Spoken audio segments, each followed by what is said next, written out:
May 9, 2022. Ang araw na tayong mga Pilipino ay boboto ulit. Ang panahon na kung saan may kalayaan ang bawat Pilipino na pumili kung sino ba ang dapat. Ay, May 9 na ba? Sigurado ka?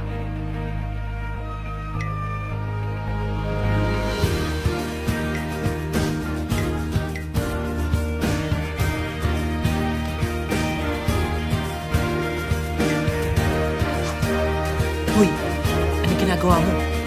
Naalig tayo. Sumunod ka sa script.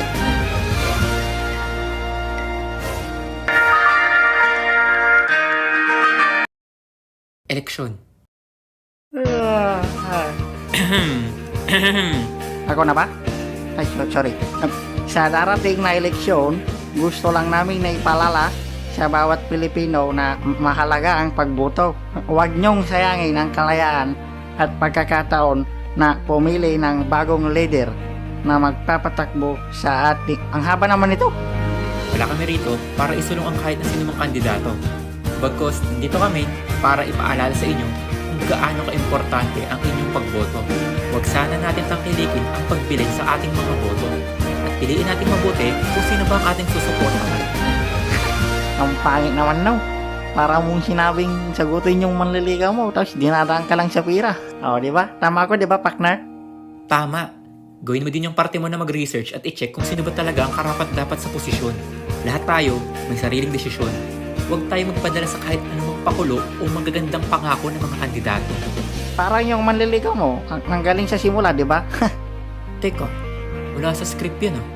Pero tama, kung meron ka namang sinusuportahan, huwag ka nang mamilit ng iba. Okay lang ipagsigawan mo kung sino ba talagang gusto mo, di ba? Pero wag naman yung point na pipilitin mo din yung iba na gustuhin yung gusto mo. Boto mo kung sino ang gusto mo at igalang mo din ang gusto ng iba.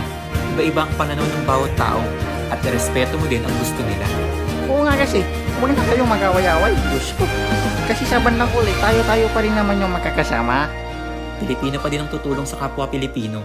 Iwasan na natin magsiraan at bagkus magkaisa para sa ikauunlad ng ating bansa. Nasa sa atin pa din naman talaga kung maahon tayo sa buhay eh. Kung yung iasa lahat sa gobyerno. Ang hirap din kasi sa iba, inaasa talaga ang lahat. Kung gusto nyo guminhawa, magtrabaho ka, magsumikap. Nasa diskarte pa din naman natin yan kung paano tayo giginhawa. Hindi tayo aangat lahat kung maghihilahan tayo pababa. Kaya sa darating na eleksyon, suportahan...